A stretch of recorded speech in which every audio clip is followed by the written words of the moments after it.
अहम मौजू पर सिर्फ 15 मिनट आपके दरमियान में गुफ्तगू करेंगे, रोशनी डालेंगे इस प्रोग्राम से मुतालिक। हमारे इस प्रोग्राम के मेहमान जनाब डॉक्टर अहसन फारूकी साहब, प्रोफेसर निज़ामिया तिब्बी कॉलेज, यहाँ पर तशरीफ रखते हैं। मैं उनका खैर मुक़द्दम करता हूँ और उनसे ख्वाहिश करता हूँ कि ये आज के मौके पर खिताब करें। शुक्रिया।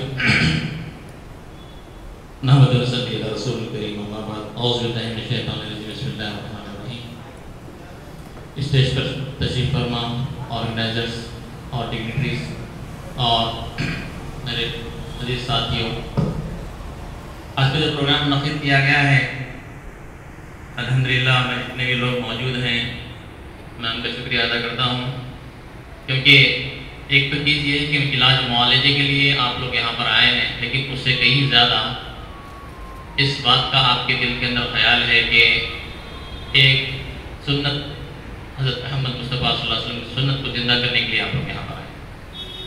अगर किसी सुन्नत के आड़ में अगर हमें अपनी सेहत के एतबार से कुछ फ़ायदा हो जाता है तो वो सोने पे सुहागा है। एक दफ़ा एक बहुत ही बड़े बुजुर्ग ने कहा था कि मतलब कि सुन्नत के लिए आप अपने इलाज मुआलजे को अहमियत ना दें, बल्कि अगर आप उसको सुन्नत के तौर पर अपनाएंगे तो इंशाअल्लाह अल्लाह की तरफ से शिफा की उम्मीद है। ये वो इलाज है जिसे अल-हिजामा कहते हैं, और ये आप सल्लल्लाहु अलैहि वसल्लम के ज़माने से कई बरस पहले से भी राइज था, और आप सल्लल्लाहु अलैहि वसल्लम के ज़माने में आप सल्लल्लाहु अलैहि वसल्लम ने हिजामा करवाया, और इस वजह से हिजामा मुसलमानों के अंदर और अरब ममालिक के अंदर काफ़ी मशहूर हो गया। आप सल्लल्लाहु अलैहि वसल्लम ने हिजामा को ना सिर्फ पसंद फरमाया, आपने अहादीस भी सुनी कि आप सल्लल्लाहु अलैहि वसल्लम मेराज की रात जब आसमान पर तशरीफ़ ले गए तो फरिश्तों की एक जमात का गुजर आप सल्लल्लाहु अलैहि वसल्लम हुआ, और फरिश्तों ने आप सल्लल्लाहु अलैहि वसल्लम से कहा कि नबी सल्लल्लाहु अलैहि वसल्लम अपनी उम्मत से कहें कि हिजामा करवाएं। और एक हदीस और एक है कि 3 ऐसी चीज़ें हैं जिससे हज़रत मोहम्मद मुस्तफ़ा सल्लल्लाहु अलैहि वसल्लम की उम्मत के लिए शिफा है। एक है शहद, दूसरे है हिजामा, और तीसरे है कि बचने लगवाना। आप सल्लल्लाहु अलैहि वसल्लम ने बचने लगवाने से मना फरमाया क्योंकि ये तकलीफ का अमल है। मैं डायरेक्टली, क्योंकि वक्त ज़्यादा हो चुका है, मैं डिमॉन्स्ट्रेशन करते करते भी आपसे बात करूँगा। मैं हमारे जो साथी हैदराबाद से आए हुए हैं सुहेब से दरख्वास्त करता हूँ कि वो स्टेज पर तशरीफ लाएँ ताकि वो उनके ऊपर डिमॉन्स्ट्रेशन किया जाए।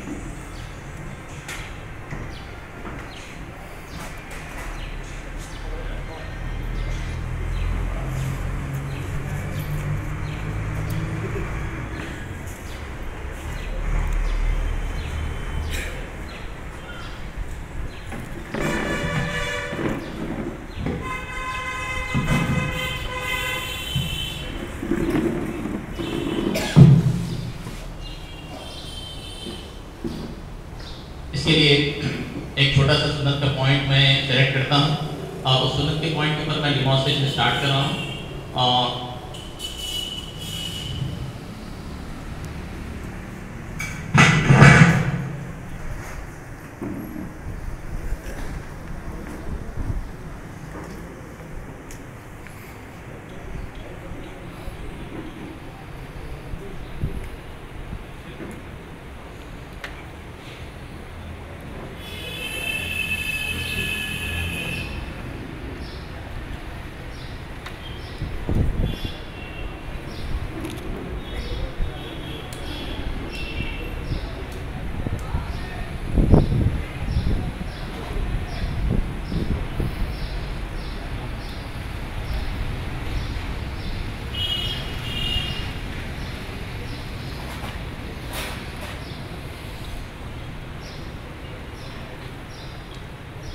करीब आके बैठ तो बैठ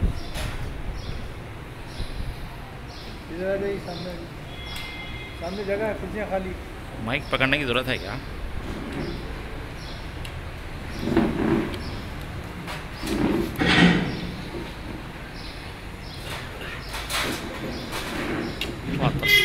ये एक कप होता है और ये गन है, और ये गन के अंदर एक नोजल होता है सामने की तरफ, अब कप पे भी एक नोजल होता है और ये आसानी से उठ जाता है। और ये रबर का जो नोजल होता है इसमें इस तरह फिट कर दिया जाता है और इसको जिस्म पर लगाया जाता है और नेगेटिव प्रेशर के जरिए ये जिस्म पर चिपक जाता है आसानी से। थोड़ा सा मैंने नॉर्मल सलाइन लगाया जो कि ड्रेसिंग के तरफ इस्तेमाल किया जाता है साफ करने के लिए, ताकि जिस्म के ऊपर कोई गर्द अगर है, धूल अगर है तो साफ हो जाए। और ये कप को मैं आसानी से यहाँ लगा रख रहा हूँ और ये लग गया और एक 2 मरतबा या 3 मरतबा कुछ प्रेशर अप्लाई करना पड़ता है और उसके बाद आसानी से लग जाता है, ये आसानी से निकलेगा नहीं। अब ये जो चीज़ है कि अगर किसी को बाल अगर ज़्यादा हों, आप जैसे सर के बाल हैं या जैसे भी किसी और हिस्से में, तो ये बाल की वजह से एयर एक्सपोज हो जाती है जिसकी वजह से निकल सकता है, तो उस मुकाम के बाल को कट कर दें या शेव कर दें, उसके बाद लगाएं। और अगर किसी जगह पे जैसे कोई टेंस प्लेस रहती है, जैसे तलवे होते हैं, तलवे में लगाने के लिए मुश्किल होती है, तो वहाँ कोई जेल लगा कर लगाएं तो चिपक जाएगा। इसका एक साइंटिफिक प्रोसीजर ये है कि ये जो हमने नेगेटिव प्रेशर लगाया है, तो ये कप के जो पोर होते हैं ना, जो जेल पे चिपकते हैं, तो उसकी वजह से वहाँ का हिस्सा वक्ती तौर पर डिसेंसिटाइज हो जाता है। यहाँ इसके माने ये है कि वहाँ का जो सेंसेशन है वो कम हो जाता है, सेंसेशन कम हो जाता है और उसके अंदर तकलीफ का एहसास खत्म हो जाता है वक्ती तौर पर। और वो जो हिस्सा है, अभी ये जो हिस्सा है जिसके अंदर जिस्म के अंदर आप देख रहे हैं कि गोश्त उभर कर आ गया है और ये 10 सेंटीमीटर यहाँ से, 10 सेंटीमीटर यहाँ से, 10 सेंटीमीटर यहाँ से और 10 सेंटीमीटर यहाँ से अतराफ से ये फासिद खून को इस कप के अंदर के गोश्त के हिस्से में लेकर आता है। और ये जो फासिद खून है हमारे टॉक्सिन्स हैं। अब ये टॉक्सिन्स क्या है कि मतलब कि एक ऐसी चीज है जिसकी वजह से हमें नुकसान पहुंचता है। इस दुनिया में कोई आदमी ये नहीं कह सकता कि मैं बिल्कुल सेहतमंद हूँ। हर आदमी को कहीं ना कहीं कुछ ना कुछ बीमारी है। किसी को नींद की ज़्यादती, तो किसी को नींद की कमी, किसी को चेहरे पे फुंसियाँ, किसी को जिस्म पे फुंसियाँ, किसी को पेशाब का मसला, किसी को खांसी, किसी को सर्दी, किसी को जुकाम, किसी को बीपी, किसी को टेंशन, किसी को सर्वाइकल स्पॉन्डिलोसिस, किसी को लंबार स्पॉन्डिलोसिस, किसी को कमर में दर्द, किसी को हाथ में दर्द और इस हर किस्म की बीमारी और शुगर का मर्ज है। तो जिस्म के ऊपर 274 पॉइंट ऐसे हैं जहाँ पर कब लगाया जा सकता है। 274 पॉइंट ऐसे हैं। एक सर के ऊपर भी लगा सकते हैं कब, यहाँ लगा सकते हैं, यहाँ लगा सकते हैं थायराइड की प्रॉब्लम के अंदर। और अगर किसी को नींद नहीं आती है तो यहाँ पर और यहाँ पर बीचों बीच लगा सकते हैं। किसी को नींद की ज़्यादती है तो तब भी लगा सकते हैं। बाल शेव करना पड़ता है, कंप्लीटली बाल शेव करने के बाद लगाया जाए। और दूसरी चीज़ ये है कि मतलब कि मैंने ऐसे कई केसेस के अंदर एक केस का छोटा सा डिमॉन्स्ट्रेशन करता हूँ मैं, और वो इस चीज़ मतलब कि मैं आपके सामने रखता हूँ कि वो विजयनगर कॉलोनी में जामे मस्जिद के बाजू एक लंदन स्पोकन इंग्लिश नामी एक है, तो वो साहब मेरे पास आए थे आज से 5 साल पहले। तो उनका प्रॉब्लम ये था कि वो सुबह 7:30 बजे से लेकर रात के 12:30 बजे तक कंटिन्यूअस 1 घंटे के क्लासेस लेते। तो पिछले 20 साल से वो क्लास ले रहे हैं। अब उनकी हालत ये हो गई कि मतलब वो नींद में भी क्लास लेना शुरू कर दिया और उनकी नींद खत्म हो गई, टोटल खत्म हो गई। तो वो अपनी अहलिया के साथ आए। आने के बाद मुझे ये बोले कि मतलब अहलिया ये बोली कि ये पिछले 8 साल से बड़ी मुश्किल से सिर्फ आधा घंटा सोते हैं, आधा घंटा सोते हैं। तो मैंने उनको कहा कि मैं जब हिजामा शुरू कर रहा था, इब्तिदा थी मेरे हिजामा की, तो मुझे कुछ भी यकीन नहीं था कि मतलब कि हिजामा में पैदा हो सकता है इतना ज़्यादा इस मरीज के लिए। तो मैंने कहा कि मतलब कि मैं इनको पीछा छुड़ाना चाह रहा था इनसे, क्योंकि ये बहुत ही स्मार्ट हैंडसम किस्म के आदमी थे और बेहतरीन बाल थे उनके, मतलब कि बिल्कुल फिल्मी स्टाइल थे। तो मैं ये कह रहा था मतलब कि इनको एक ऐसी तरीके से बेहद छुड़ाएंगे कि ये को काम करेगा नहीं, तो बेबस आएगा नहीं, हिजामा करवाएगा। तो मैंने कहा कि तुम्हें बाल कटवाना पड़ेगा, बाल कटवाना पड़ेगा। मुझे ये नहीं था कि ये बाल तो नहीं कटवाएगा, अब वो आएगा नहीं। लेकिन उसने क्या किया, मतलब ठीक है डॉक्टर साहब अब एक आप परेशान ना हो, मैं आपको बाल कटवा के आता हूँ। ये आधे घंटे के अंदर गया, मेहदीपट्टनम पे गया, बार्बर के पास गया, बाल पूरा चिकनी करा के आ। अब मुझे अब तो करना ही हिजामा करना ही पड़ा। अब मैंने कि मतलब कि उसको हिजामा उसके पॉइंट के हिसाब से मैंने किया। मैं उसको ये कहा कि मतलब कि इंशाअल्लाह अल्लाह की तरफ से उम्मीद है कि हम तो एक उम्मीद के साथ करते हैं और हम हर पेशेंट को ये कहते हैं कि मतलब कि हिजामा करने से पहले वजू के साथ रहें, क्योंकि ये नबी सल्लल्लाहु अलैहि वसल्लम की सुन्नत है। एक बात देखिए कि मतलब कि आप सल्लल्लाहु अलैहि वसल्लम की सुन्नत पे इतने फायदे, मैं 5 साल से हिजामा कर रहा हूँ। शायद मेरे ख्याल से अभी तक मैंने 30,000 के करीब पेशेंट को हिजामा कर लिया। अब 20,000 पेशेंट के अंदर आप यकीन करें या ना करें, क्योंकि ये हिजामा इलाज है, मेरा डॉक्टरी इलाज नहीं है कि मैं झूठ बोलूँ और लोगों को अट्रैक्ट करता करूँ कि मतलब कि हिजामा है, अगर मैं इसमें गलत बोलूँगा तो ये दुनिया में भी रुसवा होगा और मरने के बाद भी रुसवा होगा, क्योंकि नबी सल्लल्लाहु अलैहि वसल्लम की सुन्नत के साथ मैंने खिलवाड़ किया। तो ये जो ऐसा इलाज है कि 30,000 लोगों के अंदर शायद ही 3 या 4 पेशेंट मेरे पास आके शिकायत करेंगे डॉक्टर साहब आपने हिजामा किया मुझे फायदा नहीं हुआ। 30,000 में 3 या 4 पेशेंट। अब आप अंदाजा कीजिए कि मतलब कि कितने लोगों को क्या क्या फायदा होगा। लेकिन अनफॉर्चुनेटली, बहुत ही अनफॉर्चुनेटली, मतलब कि मैं जहाँ जहाँ हिजामा कर रहा हूँ सिर्फ इसलिए से कर रहा हूँ कि लोगों को अवेयरनेस आए, लोगों को पता चले कि भाई हिजामा क्या चीज़ है, लेकिन बहुत कम लोग इस तरफ राग़िब होते हैं। अब उलमा इकराम की बहुत बड़ी जमात ऐसी है जिनके पर जवाब आ रहा जाके मैं इनसे रिक्वेस्ट करता हूँ कि मतलब कि देखिए कि एक ऐसा इलाज है, अगर आप लोग उसमें कोऑपरेट करेंगे तो इंशाल्लाह आपके कोऑपरेशन के साथ हम इस इलाज को बहुत दूर तक लोगों तक पहुँचा सकते हैं और इंशाल्लाह बहुत ही बड़ी उम्र का तबका इससे फायदा हासिल करेगा। एक छोटी सी बात ये बोलता हुआ चलो कि उस शख्स ने हिजामा करवाया, हिजामा करने के बाद मैंने इससे कहा कि आप नींद की गोली ना करें। बोले कि डॉक्टर साहब मैं नींद की गोली नहीं खा रहा हूँ, पिछले 8 महीने से नहीं खा और मुझे नींद नहीं आ रही। तो बोले कि इंशाल्लाह आपको नींद आ जाएगी। उसके बाद मैं दूसरे दिन हिजामा सेंटर पर गया तो उसका फ़ोन नहीं आया मुझे, और अक्टूबर के टाइम उसका फ़ोन आया और उसने कहा कि डॉक्टर साहब अल्लाह आपको क्या करे, मतलब कि जजाया खैर दे, मैं रात में 8 घंटे मुसलसल सोया, 8 घंटे।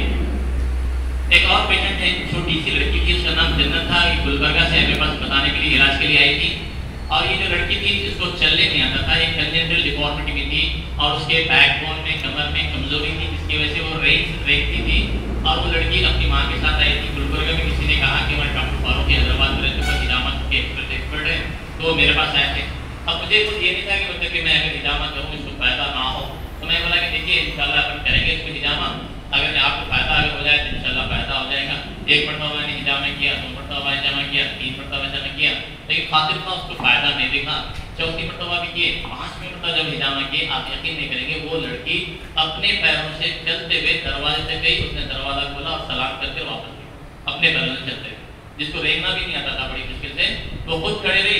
और एक तीसरा और एक केस बहुत ही इंपॉर्टेंट केस है, रिसेंटली मतलब कि एक 5-2 दिन पहले की बात है कि मेरे पास एक नौजवान लड़का 20-22-23 साल का लड़का आया था, उसको थायराइड का कैंसर था। अब वो उसके जिस्म के अंदर सर से लेकर पैर तक बहुत तकलीफ थी, उसको सर से लेकर पैर तक बहुत तकलीफ थी। तो वो लड़का आया मेरे पास आके, उसने कहा कि मतलब डॉक्टर साहब आप कुछ हिजामा करते हुए पता चला मुझे, मेरा हिजामा कर दीजिए आप, इंशाल्लाह अगर मुझे शिफा मिलना है तो हिजामा मिल जाएगी। तो मैंने उसको हिजामा किया। अब हिजामा करने के बाद मैंने पहली मरतबा जब हिजामा किया तो उससे पूछा कुछ आराम हुआ, तो बोला कि आराम नहीं हुआ। चलो ठीक है, दूसरी मरतबा नेक्स्ट वीक फिर हिजामा करते हैं। तो मैंने दूसरी मरतबा नेक्स्ट वीक फिर मैंने हिजामा किया तो उसको कहा कि मतलब कि कुछ तकलीफ भी है, कुछ कमी हुई, बोले कि डॉक्टर साहब थोड़ा 20% कुछ कमी दिख रही है। जब 4थी मरतबा जब इसे हिजामा किया मैंने पूछा नहीं उसको कि क्या हुआ, क्योंकि मुझे डर था कि मतलब कि शायद उसको तकलीफ की कमी नहीं हुई हो। लेकिन उसने खुद आके कहा कि डॉक्टर साहब मेरे सर से लेकर पैर तक 95% पेन में कमी, 95% पेन में कमी, और मैंने कोई दर्द कम करने की दवा नहीं दी उसको।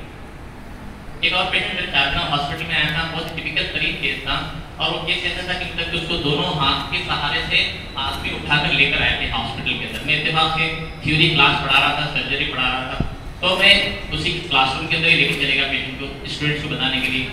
अब मैं जब केस देखा तो मुझे कुछ समझ में नहीं आया कि इसको बीमारी क्या है।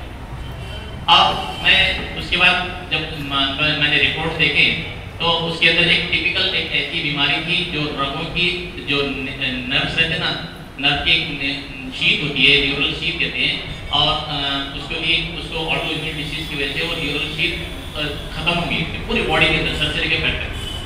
अब ना बोल सकता है, ना बात कर सकता है, ना चल सकता है, ना खा सकता है, बस सिर्फ सांस ले सक रहा और देख सक रहा था। और ये सिर्फ 3 महीने के अंदर इसको तमाम वाक़यात हो गए। अब सारी की सारी फाइल्स उसके साथ मौजूद है, और मेरी अनफॉर्चुनेटली कोई दवा में किसी इलाज में उसको फायदा नहीं हुआ। अब मेरे जहन के अंदर आया, मैंने स्टूडेंट से पूछा कि इसको क्या इलाज करते हैं, तो स्टूडेंट में से एक स्टूडेंट ने कहा कि डॉक्टर साहब आप काम कीजिए, इसको आप हिजामा करके देखिए। जब उसने मेरी तरफ हिजामा की तरफ राग़िब किया तो मैंने कहा ठीक है इसको हिजामा करके देखते हैं। उसको मैंने सेंटर पर ले गया, और सेंटर पर मैंने उसके जिस्म के 22 पॉइंट के ऊपर 22 पॉइंट के ऊपर मैंने हिजामा, 1-2 नहीं 22 पॉइंट के ऊपर मैंने हिजामा किया।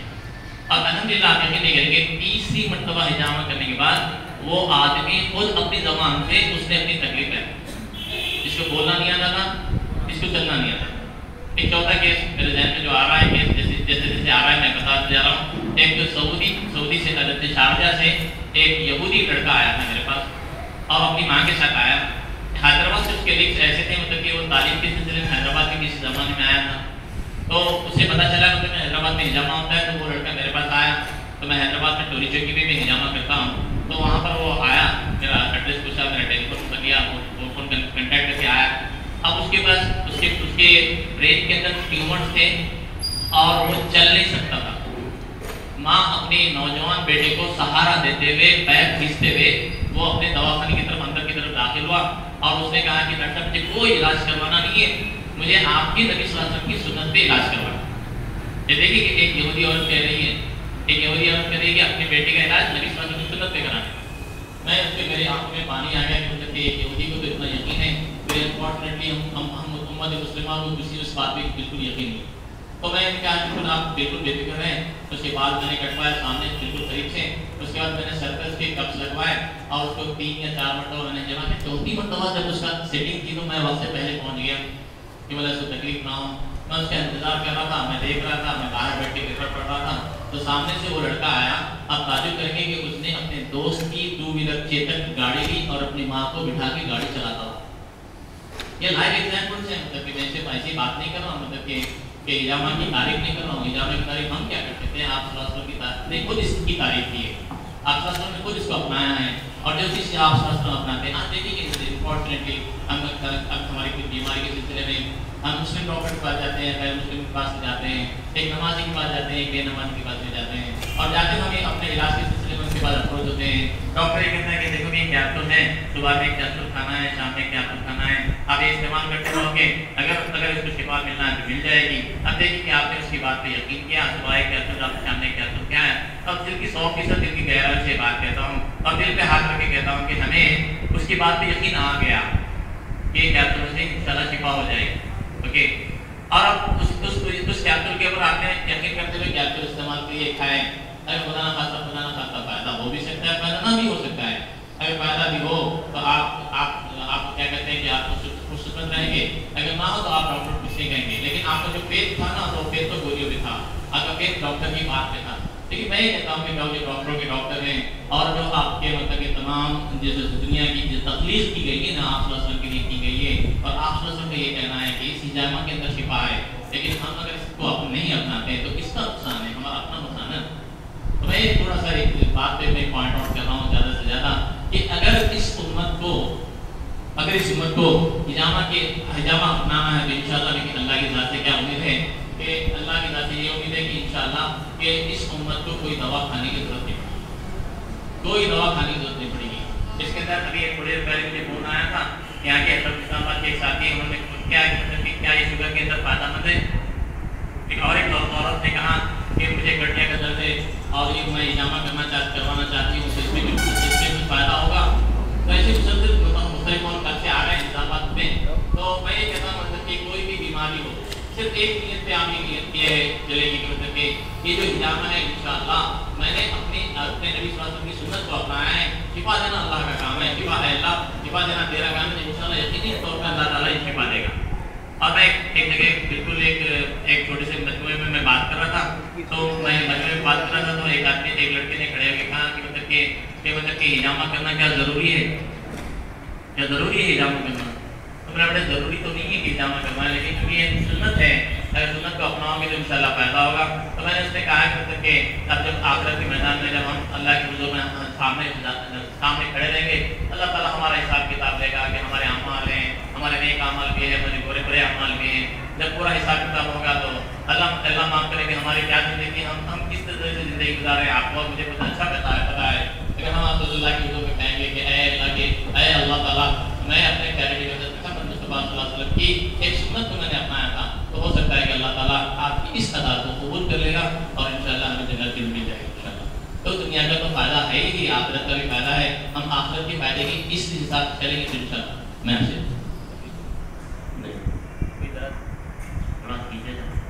ये जो उनका कंप्लेंट है मतलब कि थोड़ा खींचे जा रहा है, ये जो स्किन है ना, ये स्किन खींचे जाती है। अब देखिए मतलब कि मैं आपसे खींचने की कोशिश करूँ ये नहीं निकल पाए, क्योंकि बहुत टाइट बैठ जाता है, ऐसे जैसे इसको लॉक कर दिया गया है। अब कोशिश करो नहीं निकल जाता। क्यों? कि मैंने कहा कि अभी थोड़ी देर पहले कि ये नेगेटिव प्रेशर अप्लाई किया जाता है, जिसकी वजह से चिपक जाता है, आसानी से चिपक जाता है। कोई मैंने गम नहीं लगाया, कोई रेजिन नहीं लगाया, कोई चीज़ नहीं लगाई, सिर्फ खाली कप था और इसके ऊपर मैंने लगवाया तो अलग देखिए चिपक गया। अब इसको कितनी देर रखना है, जो डॉक्टर्स हैं इसके अंदर इसमें इलाज के अंदर जो मौजूद है तो इनके उसको बताया मतलब कि इसको 15 मिनट रखें इलाज से पहले, मतलब कि इंसिजन लेने से पहले। अब इंसिजन क्या चीज़ है वो थोड़ी देर में बता दूंगा मैं, अभी 10-12 मिनट हो चुके होंगे।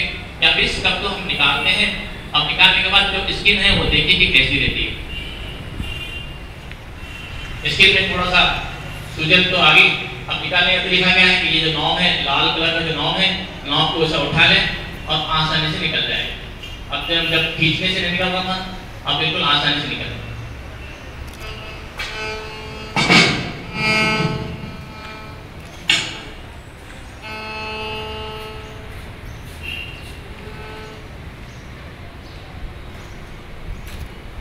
ये सर्जिकल ब्लेड होती है, एक सर्जिकल ब्लेड है और ये हैंडल है, और ये हैंडल के हिसाब से ये हैंडल का नंबर शायद 3 होगा, 3 है हैंडल का नंबर, और ये सर्जिकल ब्लेड का नंबर जो है 15 है, 15, और ये 3 में आसानी से लग जाएगी। अब ये प्रोसीजर में मैं थोड़ा सा बताया था आपको, आसानी से ये लग गई आसानी। अब इस ब्लेड को एक खास बात का ख्याल रखें कि इस हजामा के जरिए हम अगर किसी को फायदा नहीं पहुंचा सकते तो नुकसान भी ना पहुंचाएं। और अच्छी ट्रेनिंग लेने के बाद ही हजामा करें।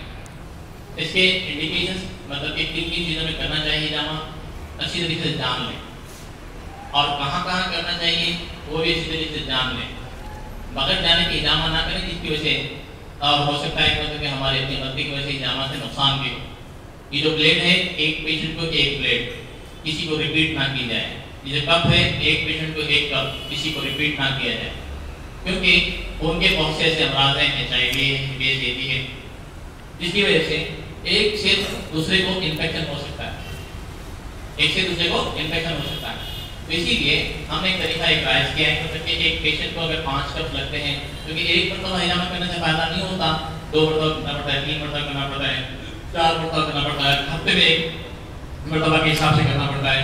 तो हम क्या करते हैं, पेशेंट को कप्स दे देते हैं कि ये कप्स आपके, आप नेक्स्ट टाइम जब भी आते हैं वो कप्स आप इस्तेमाल आप खुद कर लें इस्तेमाल। तो हफ्ते में 1 मरतबा की तरफ से हिजामा करवाएं, इंशाल्लाह बहुत फायदा है और हिजामा से कोई नुकसान नहीं है। एक सवाल गया था कि हिजामा में जो कट लेते हैं आप, कटिंग जो करते हैं, उससे शुगर के मरीजों को कोई नुकसान है क्या? तो मैंने एक पेशेंट को किया था, शुगर की जो मरीज थी उसको 457 शुगर था। मैंने उससे भी मुझसे ये सवाल किया था कि जो कट करते हैं आप वो हील होते हैं या जख्म रह जाता है? तो मैंने एक कहा था कि बोले कि जख्म आपको उसी वक्त उठ जाएगा, या अगर देर भी हो जाए तो 1 घंटे के बाद उठ जाएगा, बहुत ज़्यादा देर हो जाए तो शाम तक उठ जाएगा। कभी भी मैंने किसी एक पेशेंट को ये नहीं देखा कि मतलब कि उसको कट करने के बाद 2 दिन तक कुछ जख्म बाकी रहे। ठीक है, तो ये जो इंसिजन लेते हैं तो मैं आपको इंसिजन लेने का तरीका भी बता देता हूँ।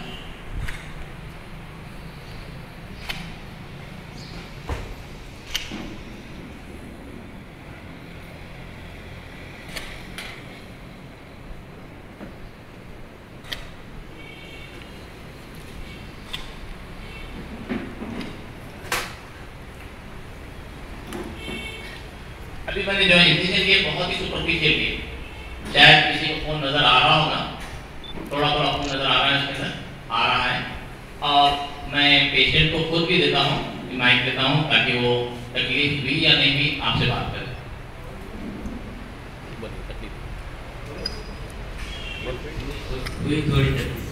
थोड़ी सी महसूस आ रहा है।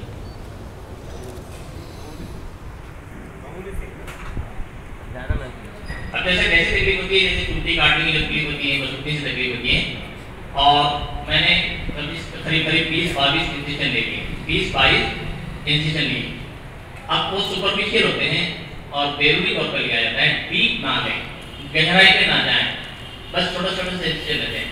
ये जो हिजामा सीखना है ना, उसमें यही सीखना है कि आपको इंसिजन कैसा लेना। हिजामा आड़े इंसिजन ना लें, आप वर्टिकल लें, छोटे लें, ज़्यादा लें, और किसी को कितना लेने का है वो डिपेंड करें। अब देखिए मतलब कि पेशेंट को मैंने इंसिजन लिया, अब जिस जगह से इंसिजन लिया मैंने उस जगह से खून निकल कर आ रहा है। अब देखिए नेगेटिव प्रेशर है और वहाँ पर एक छोटा सा होल हो चुका है, अब वो खून निकल कर आएगा और खून किस में जमा हो जाएगा? कप में जमा हो, खून नीचे नहीं गिरेगा, एक कतरा खून नीचे नहीं गिरेगा।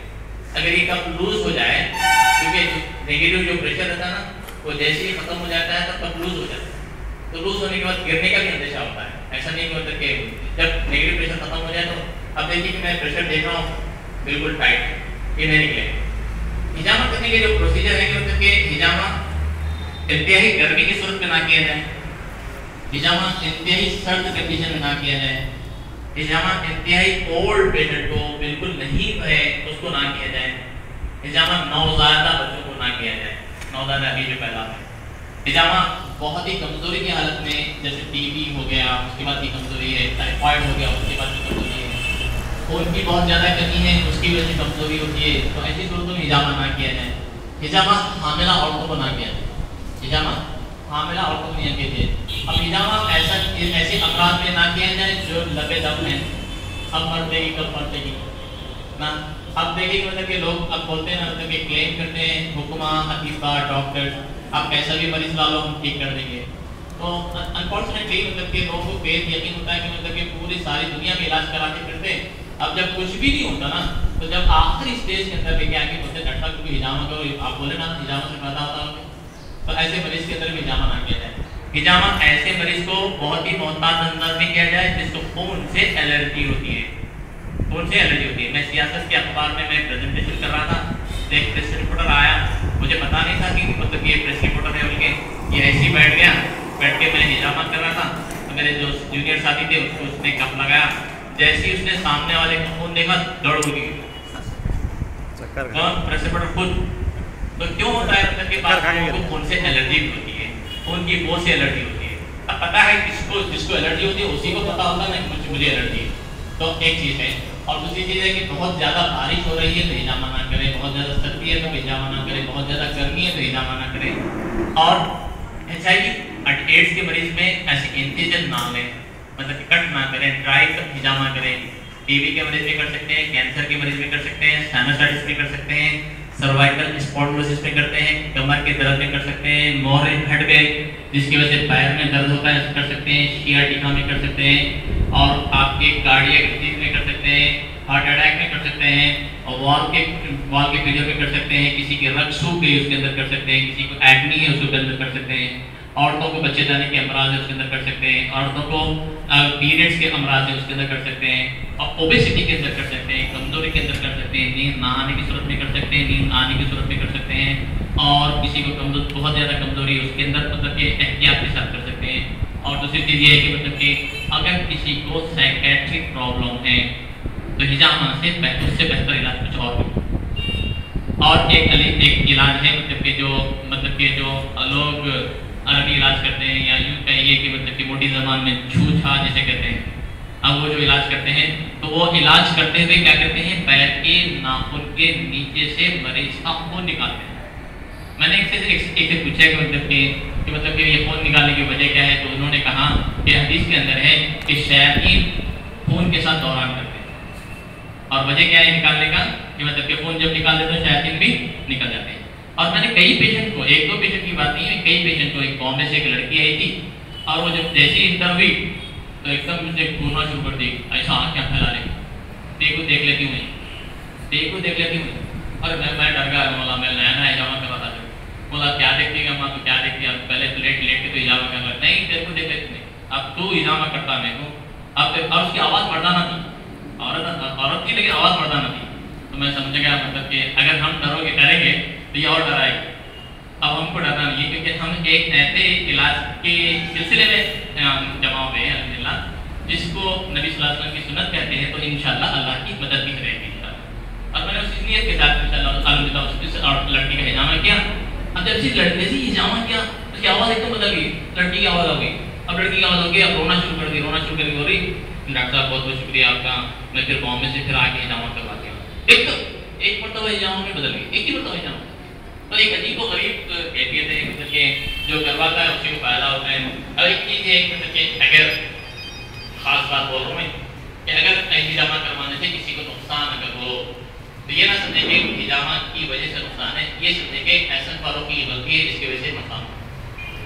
हिजामा गलत ना बोले, एहसन फारूक की गलत बोले, क्योंकि हो सकता है कि मेरी कुछ कोताही हो गई, किसी करने में कुछ पॉइंट गलत हो गया, लगाने में कुछ पॉइंट गलत हो गया। अब हिजामा में किन चीज़ों का नुकसान फायदा नहीं होता, बहुत ज़्यादा मोटे हैं, 130 वजन की वजन है, अब उसको लगा रहे आप कब लगा के बोल रहे कि हमारा वजन कम हो जाता, अब वो बेचारा पहले से मतलब खाने का आदी है। अब एक चीज़ में थोड़ी देर हदीस में थोड़ी बात हुई कि मतलब कि अक्सर ऐसे अमराज होते हैं जो अपने मुंह से शुरू होते हैं, जो अपने मुंह से शुरू होते हैं। जो दुनिया के जो अमराज हैं, जो जिस्मानी अमराज हैं मुंह से शुरू होते हैं, और रूहानी अमराज हैं जो ज़बान से शुरू होते हैं। अगर आप मुंह को और ज़बान को कंट्रोल कर लिए तो दोनों अमराज से बच जाते हैं। तो इंग्लिश में कहावत है कि more people die of over eating than of starving. English में कहावत क्या है? More people die of over eating, मतलब कि ज़्यादातर लोग दुनिया में मर रहे हैं, भूख से नहीं मर रहे, ज़्यादातर लोग मर रहे हैं ज़्यादा खाने की वजह से। तो अब ये ज़्यादा खाने की जो बीमारी है, तो अलार्म वाला जो ओबेसिटी है, तो उन्हें खाने से तो परहेज नहीं करेगा। एक बहुत ही मोटा शख्स आया, आने के बाद डॉक्टर के पास गया, डॉक्टर साहब बोले कि डॉक्टर साहब मेरे मोटापे का इलाज करो। तो उसने डॉक्टर ने कहा कि भाई आपको जो कहना है खाना है ना, सुबह में 2 फुलके खाना है, दोपहर में उबले हुए चावल लेना है एक गिलास भर के, और शाम में 2 फुलके लेना है, बीच में कोई एक आप क्या कहते हैं कोई एक जूस ले लीजिए। तो उसने कहा डॉक्टर साहब से ये खाना खाने से पहले खाओ या खाने के बाद? खाना खाने से पहले खाओ या खाने के बाद? तो जितने मोटे लोग होते हैं हम खाने के ज़्यादा शौकीन होते हैं। तो आप हिजामा कर रहे हैं किसी मोटे आदमी का, तो आप एक ख्याल रखिए मतलब कि उसके डाइट का भी रिजीम बना के एक कॉमन सेंस है, मतलब कि हिजामा के साथ साथ आप इलाज मुआवजा भी कर सकते हैं, दुआ भी कर सकते हैं। आप यूनानी दवाएं दे सकते हैं, एलोपैथिक दवाएं दे सकते हैं। आप किसी पेशेंट को जो पहले से दवा खा रहा है और वो दवा एकदम ना रोके, अब हिजामा करते करते आप टीबी की गोली को आधा कर सकते हैं, हिजामा करते करते आप शुगर की गोली को आधा कर सकते हैं, उसकी डोज को रिड्यूस कर सकते हैं। हिजामा में एक चीज़ ये है कि मतलब मैं निर्मल में पिछले 5 महीने से मुसलसिल जा रहा हूँ। अब लोग ऐसे हो गए मतलब कि डॉक्टर खुद चलते हुए आए, मैं डॉक्टर पास नहीं जाता। अब हिजामा में इस चीज़ का रवैया ना रहे। अगर आप चलकर हैदराबाद आ सकते हैं तो हैदराबाद काफ़ी दूर नहीं है, अब आजकल सफ़र बहुत महदूद हो गया है, घंटे 2 घंटे के अंदर हैदराबाद पहुँच सकते हैं। तो आप हैदराबाद आइए, इंशाअल्लाह हफ्ते में 1 मरतबा कराइए। नॉमिनल रेट के अंदर हम लोग, क्योंकि हिजामा जो नबी सल्लल्लाहु अलैहि वसल्लम की जो सुन्नत है, आप सल्लल्लाहु अलैहि वसल्लम ने इजरत भी दी, हिजामा करने के लिए उजरत भी दी थी। एक सहाबी रसूल हज़रत ज़ुबैर रज़ियल्लाहु ताला अन्हु ने आप सल्लल्लाहु अलैहि वसल्लम का जो खून निकला वो खुद पी गए। तो हदीस में काफ़ी चीज़ें मौजूद हैं, शायद 38 के करीब अहादीस हैं हिजामा के ताल्लुक से। अब देखिए कि एक दूसरा स्टेज हो गया कि मैंने इंजेक्शन लिए, उसके बाद उसमें खून जमा हो गया। अब जो तीसरा स्टेज है वो मैं बता रहा हूँ कि सिंपल है कि इसको खून को कैसा निकालें और कैसा साफ करें।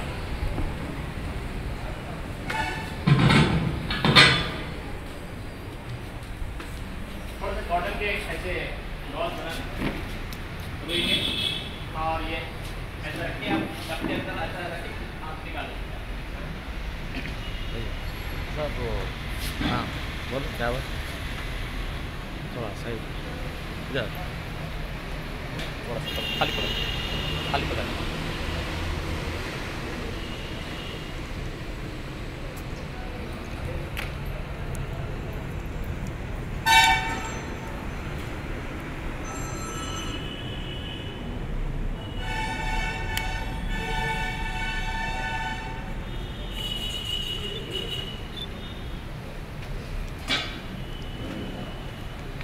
देखो कान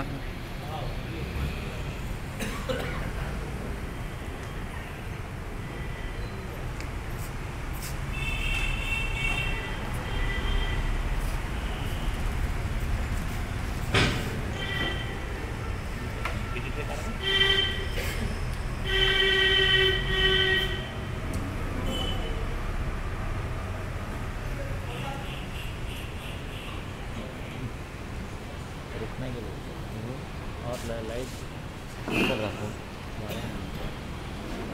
ज़्यादा जब खून रगों से बाहर निकल जाता है ना तो उसको एक्स्ट्रा वेसिशन कहते हैं। एक्स्ट्रा वेसिशन के माने क्या है? एक्स्ट्रा के माने बाहर, वेसिशन के माने वेसल्स, वेसल्स के माने रगों से बाहर।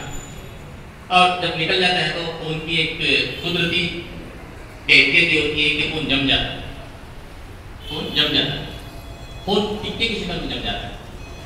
अब जिनको ये जो खून की बीमारियां होती हैं, टॉक्सिन्स होते हैं, तो खून काला काले धब्बों की शक्ल में, सफ़ेद धब्बों की शक्ल में, पीले धब्बों की शक्ल में।